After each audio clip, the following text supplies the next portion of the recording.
जब आप एग्जामिनेशन में बैठते हैं तो हु, हुम या आप ऐसे शब्द देखते हैं इनसे रिलेटेड जिससे आपको दिक्कत हो जाती है कि हम इनमें से कौन सा आंसर लगाएं। तो इनका जो तरीका आपके सामने, कुछ ट्रिक जो हम आपके सामने लगभग 8 से 10 मिनट में मैं आपके सामने पेश करूंगा, जो आपके एग्जामिनेशन में आपको काफ़ी बेहतर बनाएंगी।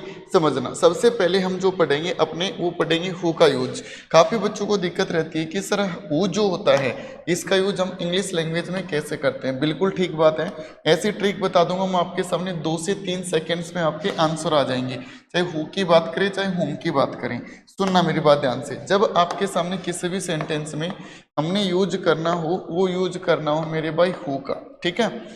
किसी भी सेंटेंस में जब हमने यूज करना हो, वो यूज करना हो हु का, तो अपने लेवल पर कैसे इनका हम यूज करेंगे, बस 2 बातें याद रखनी है। ब्लैंक, ब्लैंक के पहले आपके लिखा मिले नेम ऑफ ए पर्सन, उसके बाद में लिखे मिले आपके कोई भी हेल्पिंग वर्ब या मेन वर्ब, तो हम यूज करेंगे किसका, हु का। यानी आप कुल मिलाकर कहना चाहो तो ये कह सकते हो, इसके पहले जो लिखा मिले नेम ऑफ ए पर्सन, और इसके बाद में जो लिखे मिले वो लिखे मिले आपके कोई भी हेल्पिंग वर्ब या मेन वर्ब, तो हम अपने आंसर में जस्टिफाई करेंगे और जस्टिफाई करेंगे हु का जिक्र, ठीक है। दूसरा पॉइंट आपके सामने क्या कह रहा है, सुनो।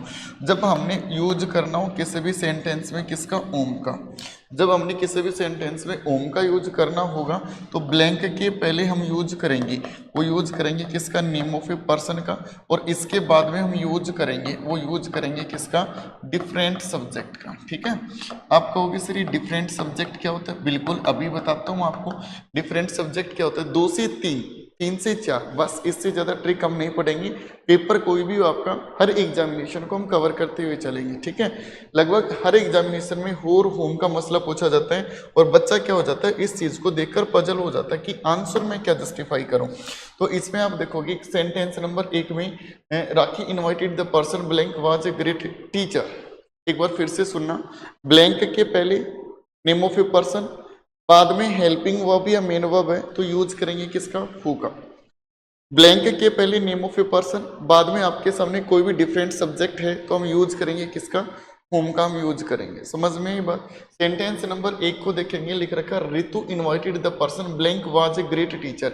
आपने ब्लैंक के पहले नेम ऑफ ए पर्सन का जिक्र किया, बाद में आपने देखा कि वाज हेल्पिंग वर्ब या मेन वर्ब का काम कर रहे हैं, तो इनमें से हम चुपचाप जो आंसर जो है वो क्या लगा देंगे, वो लगा देंगे इसमें, ठीक है।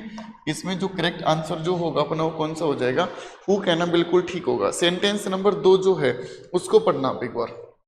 सेंटेंस नंबर 2 को पढ़ेंगे तो लिख रखा है Ritesh rebuked the lady blank I think had misbehaved. अच्छा एक बात बताओ, आपने कभी हेल्पिंग मीन्स मेन वर्ब के बाद में हेल्पिंग वर्ब देखी है? आपने कभी मेन वर्ब के बाद में हेल्पिंग वर्ब देखी है? आपने कहा सर हमने तो आज तक देखी नहीं, फिर ये आ कैसे गई? सुनो मेरी बात, ये जो लिख रखा है ना आपके सामने, इसको मैं बॉक्स में रख देता हूँ, थोड़ा आपको ठीक लगेगा, दिक्कत नहीं होगी। इसको एक काम करो, आप सेंटेंस की शुरुआत में पढ़ो, ठीक है।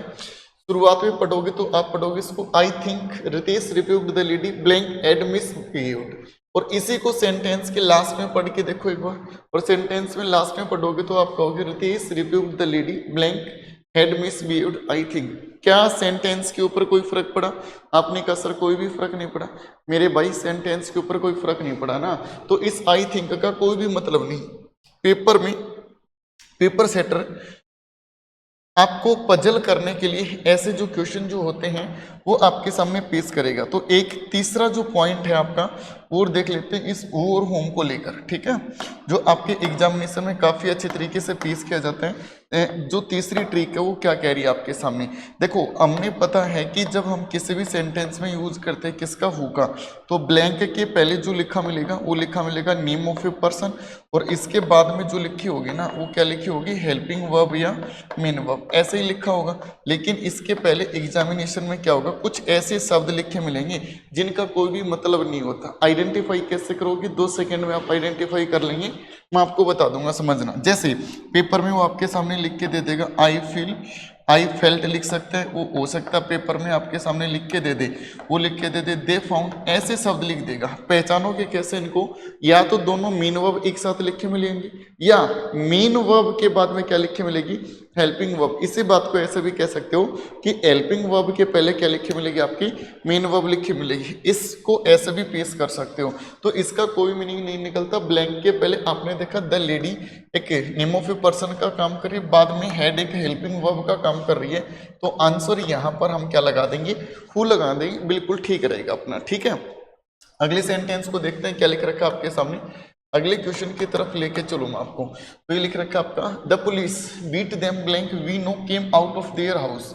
एक बार अपने आंसर को आपने जस्टिफाई कर लिया होगा, कमेंट सेक्शन में भी आप बता देना। ठीक है, मैं आपके लिए 5 सेकंड का टाइम दे देता हूँ कि इसका आंसर होगा जो सेंटेंस नंबर जो 3 है उसका क्या आंसर होगा। सुनना dear ladies and gentleman, question number 3 को हम पढ़ते हैं तो हमें पता चला कि इस नो के बाद में ये मतलब केम दोबारा से मेन वर्ब, और दो मेन वर्ब एक साथ आ नहीं सकते, तो इस वी नो का कोई भी मतलब नहीं निकलता। इसको आप हटा भी सकते हो, यहीं पर रख सकते हो, सेंटेंस के शुरुआत में भी पढ़ सकते हो और सेंटेंस के लास्ट में भी पढ़ सकते हो, बिल्कुल पढ़ सकते हैं। तो आपने यहाँ पर देखा ये काम यहाँ पर नेम ऑफ ए पर्सन का काम कर रहा है, बाद में हेल्पिंग वर्ब या मेन वर्ब हुई तो हम चुपचाप किसका आंसर लगा देंगे, यहाँ पर हु कहना बिल्कुल बेहतरीन आंसर होगा अपना इसके लिए। अगले क्वेश्चन की तरफ लेके चलता हूं। क्वेश्चन नंबर 4 जो है आप उसमें आंसर लगाएंगे, और ये लिख रखा आपका मनीषा लाइक सुमन ब्लैंक नितेश मैरिड। जैसे आप इसको ठीक करेंगे, जैसे आप इसको ठीक करोगे तो ब्लैंक के पहले क्या लिखा मिला, नेम ऑफ ए पर्सन, इसके बाद में जो नितेश है ये बेसिकली डिफरेंट सब्जेक्ट है। आपको क्या बताया था, सुनना ध्यान से, क्या बताया था, ब्लैंक के पहले नेम ऑफ ए पर्सन, बाद में आपका डिफरेंट सब्जेक्ट लिखा मिले तो ब्लैंक में आंसर क्या हो जाएगा अपना, होम हो जाएगा। तो आपने देखा इस नीतीश का पहले कहीं पर भी जिक्र नहीं था, तो यहाँ पर हमने आंसर में यूज कर दिया किसका, होम कहना बिल्कुल ठीक होगा। मेरे हिसाब से एक एक पॉइंट आपको क्रिस्टल क्लियर हो रहा होगा, तो वीडियो को अभी के अभी आप अपनी लाइक कर दें। यदि आप चैनल पर पहली बार विजिट कर रहे हैं तो चैनल को सब्सक्राइब कर दें। सेंटेंस नंबर नेक्स्ट को देख लेता हूँ। 5 नंबर क्या कह रहे हैं, Renu helped the boy blank was sitting said. आपने देखा ब्लैंक के पहले क्या लिखा मिला, द बॉय। ठीक है, इसके बाद में लिख रखा आपके सामने वाज। आपको दूसरी ट्रिक मींस फर्स्ट ट्रिक क्या बताई थी, ब्लैंक के पहले लिखा मिले नेम ऑफ ए पर्सन, बाद में हेल्पिंग वर्ब या मेन वर्ब। तो हम चुपचाप आंसर किसकी तरफ लेके चले जाएंगे, यहाँ पर वो कहना बहुत ही बेहतरीन अपना आंसर होगा। अगले क्वेश्चन की तरफ लेके चलो, मैं अगले क्वेश्चन की तरफ लेके चलूं आपको। इसी में वो लिख रखा है आपका, he welcome the guest blank I think was a professor. और इसमें मैं उम्मीद करूंगा कि आपने बहुत अच्छा अपना आंसर लगा लिया होगा। आपके सामने लिख रखा है he welcome the guest blank I think, क्या लिखा आपके सामने, आई थिंक। क्या इस कभी मेन वर्ब के बाद हेल्पिंग वर्ब देखी है, आपने कहा सर नहीं, बिल्कुल नहीं। तो आपने देखा कि इसका कोई भी मीनिंग नहीं निकल सकता, इसको आप एक्सट्रैक्ट भी कर सकते हैं, मीन्स आउट भी कर सकते हैं। और ब्लैंक के पहले आपने देखा नेम ऑफ ए पर्सन, बाद में आपकी हेल्पिंग वर्ब या मेन वर्ब हुई, तो हम यहाँ पर आंसर जो चिपका देंगे मेरे भाई, वो क्या चिपका देंगे, वो कहना बिल्कुल ठीक हो रहेगा आपका आंसर। अगला जो क्वेश्चन है उसकी तरफ अपन चलते हैं, और ये लिख रखा है आपके सामने, Mohan thanked him blank has done a great job.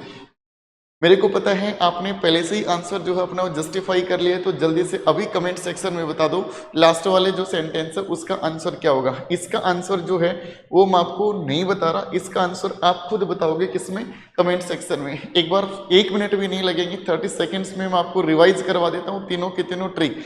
मैंने कहा आपके सामने ब्लैंक के पहले लिखा मिले, क्या लिखा मिले, नेम ऑफ ए पर्सन, बाद में आपका हेल्पिंग वर्ब या मेन वर्ब लिखे मिले, तो ब्लैंक में आंसर होगा क्या होगा, हु कहना बिल्कुल ठीक रहेगा। इसी तरीके से ब्लैंक के पहले नेम ऑफ ए पर्सन, बाद में क्या लिखा मिले, डिफरेंट सब्जेक्ट लिखा मिले, तो आंसर क्या हो जाएगा अपना, होम कहना बिल्कुल ठीक रहेगा। लेकिन कभी कभी वो दिक्कत करेगा इस थर्ड ट्रिक के साथ जो हमने आपके सामने पेश कर रखी है।